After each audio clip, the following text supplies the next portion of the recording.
आमचे सरपंच माननीय सेवेंद्रनाथ जोडे, उपसरपंच सुभाष बाबू यादव, तसेच ग्रामविकास अधिकारी बालाजी सरोदे यांना विनंती करतो की त्यांनी बाबासाहेबांच्या प्रतिमेस पुष्पहार अर्पण करावे व दीप प्रज्वलन करावे।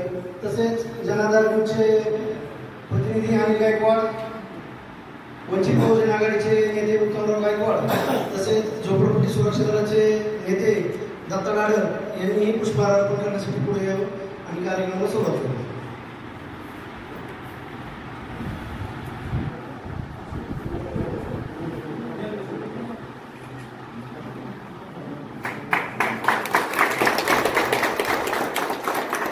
भारतरत्न डॉक्टर बाबासाहेब आंबेडकरांचा, भारतरत्न डॉक्टर बाबासाहेब आंबेडकरांचा।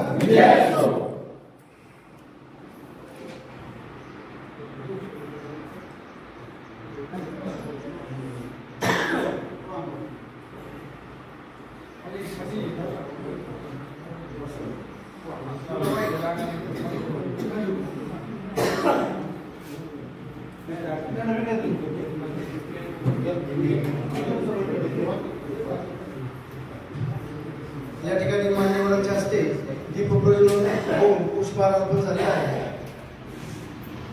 आताच यवतमाळमध्ये ग्रामपंचायत व या ठिकाणी जयंती साजरी झाल्यामुळे सरपंचांना वेळ कमी असल्यामुळे 85 दिवसानं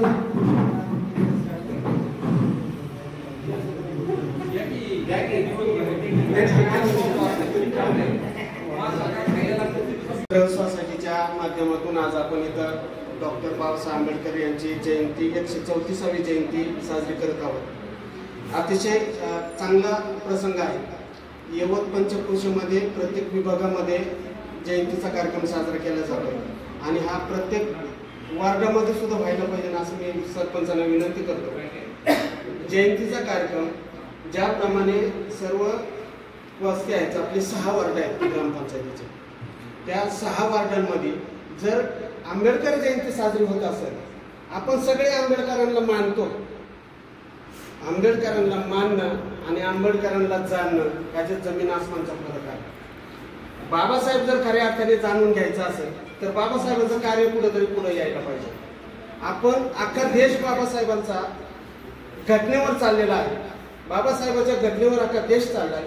आपल्याला उठता बसता सगळ्या काही गोष्टी जे चाललेल्या आहेत, आपले हक्क अधिकार जे दिलेले आहेत। आज जास्ती करून बाबासाहेब त्या काळात म्हणलो, मला शिकल्या सवरलेल्या लोकांनी धोका दिला। त्याचं एकमेव कारण असं होतं की बाबासाहेब ज्यावेळेस इंग्लंडला बॅरिस्टर या पदवीधारक घेण्यासाठी इंग्लंडला गेले होते आणि ते पदवी घेऊन आले इंग्लंडवरून आणि आल्याच्या नंतर बाबासाहेबांनी काम चालू केलं। 27ला 26ला काम चालू केलं। बाबासाहेबांचा पहिला लढा चालू झाला, महाड चौदार तळ्याचा सत्याग्रह चालू झाला, त्यानंतर मनुस्मृती दहन चालू झालं, काळाराम मंदिर प्रवेश चालू झाला, म्हणजे तो लढा चालू झाला। बाबासाहेबांनी एक काम करत असताना बाबासाहेबाला जाणवलं की आपण एकटे एवढं काम करतोय, जर आपल्या समाजातली, आपल्या बहुजन समाजातली लोक जर अनेक शिकली तर त्यांना आपल्या संग लढायला आणि ताकद निर्माण होईल। म्हणून बाबासाहेबांनी 25 लोकांना परदेशात शिक्षणासाठी पाठवलं।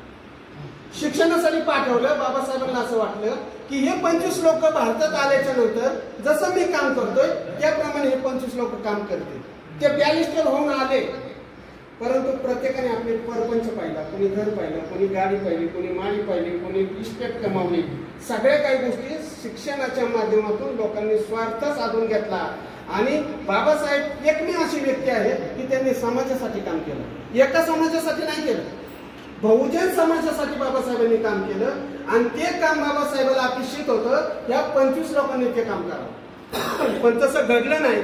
म्हणून बाबासाहेब त्यावेळेस सुद्धा खंत व्यक्त केली। बाबासाहेबांनी म्हणले, ज्या शिकल्या सवरलेल्या लोकांनी मला धोका दिला, ही अवस्था बाबासाहेबांची होती आणि भारतीय राज्यघटनेच्या माध्यमातून बाबासाहेबांनी 2 वर्ष 18 महिने आणि 17 दिवस लिखाण करून भारतीय राज्यघटनेची निर्मिती केली। भारतीय राज्यघटना अंमलात आली आणि त्यावेळेस बाबासाहेबांनी शेवटच्या भाषणामध्ये सांगितलं की भारतीय राज्यघटना अशी एक वस्तू आहे की हिला चालवणारे लोक जर योग्य असतील तर या देशात पूर्वीप्रमाणे सोन्याचं गोड निघेल, परंतु ती जर लोक चालवणारी व्यवस्थित नसतील तर अहंकार होईल आणि ही घटना कुचकामी ठरेल ही बाबासाहेबांची बोल आहे त्यावेळी. जर आज आपण सगळे लोक बहुजन आहोत, बाबासाहेबांनी खऱ्या अर्थाने अस्पृश्याचा लढा त्यावेळेस सुरू केला आणि त्या अस्पृश्याच्या लढ्याचा शेवट बाबासाहेबांनी भारतीय राज्यघटनेच्या माध्यमातून समाजाला दिला आणि समाजाला स्वातंत्र्य, समता आणि बंधुत्वाचे सांगड घालून लोकशाही रुजवण्याचं भारतीय राज्यघटनेने तत्व आज आपण अंमलात आणले आणि आज जे आपण सर्व एकत्र बसतोय, उठतोय, हे फक्त बाबासाहेबांचे उपकार आहेत. आज आपण जे खातोय ते बाबासाहेबांचे उपकार आहेत. जे आपल्याला आज नोकरी मिळेल काय, आपल्याकडे जे काय असेल ते फक्त बाबासाहेबांची पुण्य आहे, म्हणून आपण आज जगतोय. एवढं बोलून मी थांबतो. आज आपल्याकडे आनंदग्राम या ठिकाणी बाबासाहेबांच्या जयंतीचा कार्यक्रम केला. मी आनंदग्राम या सोसायटीचे चेअरमन, संचालक, इथले रहिवासी, सगळे भीम सैनिक यांना मनापासून साष्टांग म्हणजे जय भीम करतो आणि थोडक्यात थांबतो. जय भीम. यानंतर सोसायटीचे माजी सचिव ॲडव्होकेट सोलंकी आपले विचार थोडक्यात व्यक्त करतील.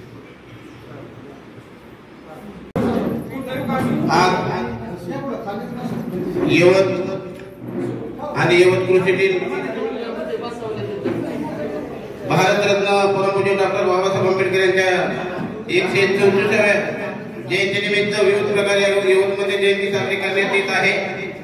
सुरुवातीला भीमनगर यवत या ठिकाणी मोठ्या उत्साहात बाबासाहेबांची जयंती साजरी झाली. त्या ठिकाणी आपले यवत मुंबईचे पोलीस निरीक्षक देशमुख साहेब, उपस्थित मान्यवर, त्यांचा स्टाफ, विविध संघटनेचे प्रवक्ते, नेते हे सर्व उपस्थित होते. त्यानंतर ग्रामपंचायत यवत या ठिकाणी पण सरपंच, उपसरपंच, सर्व अधिकारी, पदाधिकारी ग्रामपंचायतमध्ये या ठिकाणी जयंतीचं आयोजन केलं. ते त्या ठिकाणी साजरी झाली आणि प्रथमतः त्या ठिकाणी ग्रामीण रुग्णालय इथं या ठिकाणी जयंती साजरी केलेली आहे. विशेषतः त्या ठिकाणी यवत गावाच्या वतीनं, सर्व संघटनेच्या वतीनं, ग्रामीण रुग्णालयाचं, त्या सर्व स्टाफचं, कदम साहेब या सर्वांचं अभिनंदन करण्यात आलं. अतिशय उत्साहानं या ठिकाणी जयंती आपल्या यवतमध्येच नव्हे, राज्यात, देशात नव्हे तर जगभर साजरी होते. आणि आता या ठिकाणी आनंदग्राम या ठिकाणी पण जयंतीचं आयोजन सुरू आहे. तर या ठिकाणी मी आयोजकाला विनंती करतो त्यांनी पंचशील, सामुदायिक पंचशील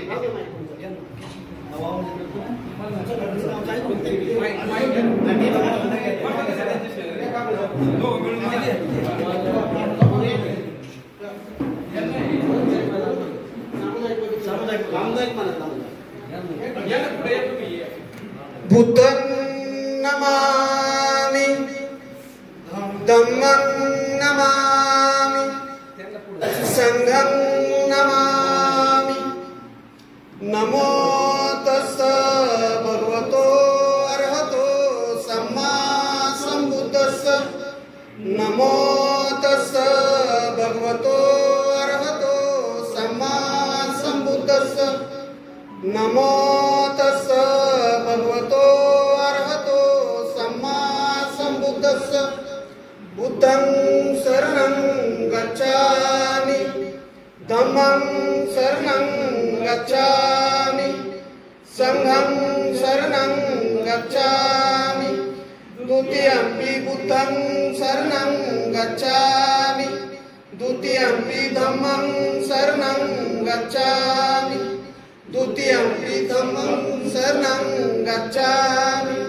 आज डॉक्टर बाबासाहेब आंबेडकर जयंतीनिमित्त उपस्थित गावचे प्रथम नागरिक, सरपंच, उपसरपंच, सोसायटीचे पदाधिकारी व सर्व मान्यवर, आज आंबेडकर साहेबांची 135वी जयंती आहे. त्यांचा जन्म 35वी जयंती, ते काम पूर्ण केला 134 वर्ष पूर्ण झाले. 1891 त्यांचा जन्म आहे आणि जयंती 35वी. तर 9 या ठिकाणी त्यांचा जन्म झाला मध्य प्रदेशात 1891 साली आणि त्यांचा मृत्यू 1956 झाला. तो खूप तसं कमी आयुष्य, 65 वर्षाचं आयुष्य मिळालं, पण 65 वर्षाच्या आयुष्यामध्ये त्यांनी 32 डिग्र्या घेतल्या होत्या. त्या 32 डिग्र्या घेतल्या की त्याच्या बाबतीत मतं असेच मतभेद आहेत, पण 9 डिग्र्या तर खास नामवंत संस्थांमधून त्यांनी ते घेतलेल्या होत्या. त्यामुळे ते दिवसातून अनेक वेळा 18 तास अभ्यास करायचे. काही वेळा 21 तास अभ्यास करायचे.